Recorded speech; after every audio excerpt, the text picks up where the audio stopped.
د 2014 کال د جنوري په 8مه د دوبۍ په ریګونو کې د نړۍ تر ټولو تنګې ودانۍ کارونه پیل شول. تر کال 2004 پورې په تایوان کې د تایپای په نامه باندې تر ټولو تنګه ودانۍ وه چې اوږدوالی له 510 مترو څخه هم لږ ډېر وي. خو په دوبۍ کې چې د کومې تنګې ودانۍ کارونه پیل شول د دې تصور هم نه کېدلی. دا ودانۍ نه یوازې د نړۍ تر ټولو تنګه ودانۍ ټولې ده بلکې د نړۍ تر ټولو دویمې ودانۍ څخه هم 2 سلنه لویه وه. له برج خلیفه څخه وړاندې د نړۍ تر ټولو تنګه ودانۍ یوازې 10 الا 15 فیصده لوړوالی و. برج خلیفه چې د نړۍ تر ټولو دویمې ودانۍ څخه 2 سلنه لویه وه د نړۍ ټولې ګټنې مات کړل. د دې ودانۍ پر جوړولو 5.5 کلو وخت ونیولو او د 2009 کال د اکتوبر په اوله یې کارونه بشپړ شول او په دې شاندار مراسمو یې نړۍ حیرانه کړه. له برج خلیفه څخه وروسته ډېرې هېوادونو ټټر وغورځېدل. دوی به هم لویې ودانۍ جوړوي او ډېرو هڅه هم وکړه چې ټول پلانونه تر اوسه ناکام پاتې شول. له 11 کلونو څخه ډېر وشول چې د برج خلیفه ریکارډ له اوسه چا نه دی مات کړی.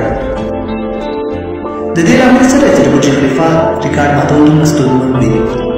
کله چې د برج خلیفه د اعدام کارونه پیل شول نو انجینران له یوې لویې ستونزې سره مخ شول.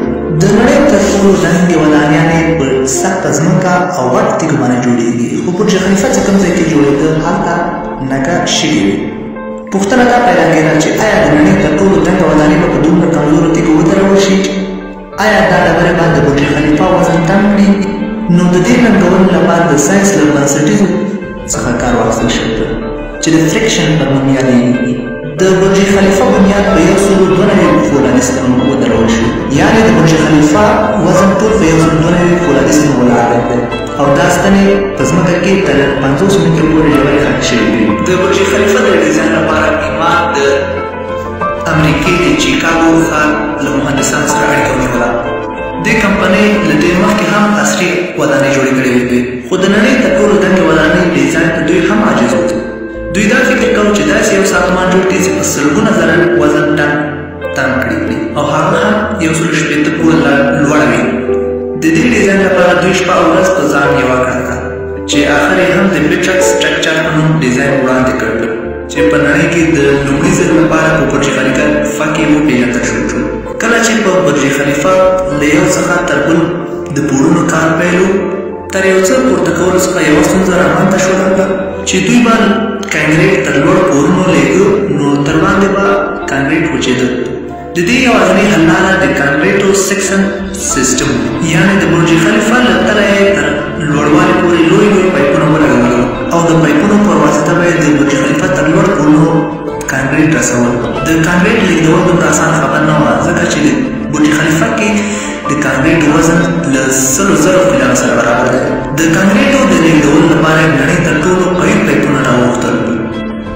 پر ساختمان د جوړولو 3 کاله وشول چې د 140 پوړ پورې ورسېد چې دا وخت برج خلیفه په 142 چت کې نړۍ تر ټولو تنګه ودانۍ بلل کېدله. دوی دې سره چې کوم کرینونه وو هغوی یوازې تر 120 چته پورې د لیږدولو وړتیا لرله. دا یوازې د کرینونو خبر نه وه بلکې هغو کارګردګانو چې پر کرینونو یې کار کوه هغوی هم نور انکار وکړ. نو له همدې امله په ټول نړۍ کې د کرین کارګرانو ته اعلان وشو او د نړۍ له مختلفو سیمو څخه یې دوبۍ ته راوستل. د کرین دې کارګرو په مختلفو ژبو خبرې کولې، خو په دې کې د حیرانتیا خبره دا وه چې د دوی له لوړوالي څخه هېڅ تېرېدل نه. دیو کارګرو به په 200 مترۍ کې 12 ساعته کار کولو چې په شپې کې به هم دوی د کرین په کیبلونو کې ویده کېدل. د برج خلیفه په تکمیلېدلو کې یوازې 2 کاله پاتې وو چې دا مهال د ودانۍ ټول پوړونه تکمیل شوي او هغه شی چې سرخوږی جوړ کړ د برج خلیفه په تن د ښیښو لګول وو. د برج خلیفه په تن یوازې 40,000 شیشهیي چوکاټونه لګېدل، خو په ښیښو سره لګولو سره سم په برج خلیفه کې د تودوخې درجه 100 درجو ته رسېدله. د دې ښیښو په دې ډول لګولو سره سم د برېښنا 10 ځله برېښنا لګښت راته. د دې ستونزې د حل کولو لپاره پوره 13 میاشتې تېرې شوې، خو آخر هم جوهن زرافه وویل چې د دې ستونزې د حل کولو لپاره ما سره حل لاره شته، خو دا ستونزه به خورا قیمتي وي. د جون وړاندوینه ومنل شوه چې ځکه هېڅ بل لار نه وه. جون یو ځانګړې ښیښه جوړه کړه چې د لمر وړانګې وګرځولې، خو د دې یوې ښیښې قیمت تر $2000 رسېده. چې دې ته ورته 4 زره ښیښې ښکاري چې یوازې پر همدې ښیښو تر 48 میلیونه ډالر لګښت راته.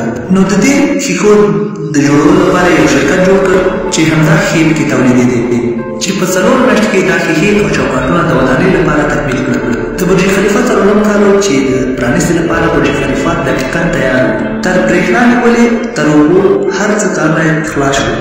خو څه ناڅه کارونه لا هم پاتې دي چې د برج خلیفه پر سر باندې د فولادو یو لوی پایپ لګولو پلان درلود چې 136 متره لوړوالی سره یې 350 ټنه وزن یې درلود. په ټوله نړۍ کې دا رقم یو کریم نه و چې دومره لوی پایپ د برج خلیفه تر سره پورې جګ کړي او دا کار اړین و چې ځکه د برج خلیفه د پرانیستې لپاره کم وخت پاتې.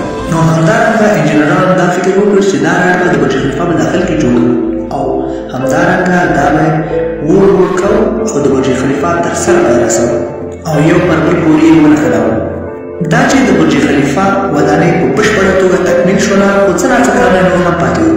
نو برج خلیفه له خاورو او ریګونو څخه ډک شوی و چې بهرنۍ توګه یې هم ښه توګه پاکول هم پاتې وو.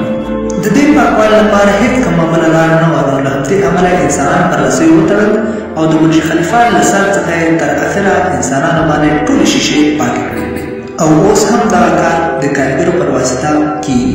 د برج خلیفه تر ټولو حیرانه خبره دا هم ده چې د نړۍ تر ټولو لوی LCD سکرین هم لري. د همدې سکرین پر واسطه تاسو مختلفې ویډیوګانې او انځورونه هم لیدلی شئ. د شاهرخ خان پټان فلم هم د برج خلیفه پر سکرین نندارې ته وړاندې شو. په دې ټوله ودانۍ لګښت $1.5 بلیون ولګېږي چې 12,000 کارګر به پر یو وخت پکې مصروف وو چې د 10 مختلفو هېوادونو څخه وو. د معلوماتو له کتلو نړۍ مننه.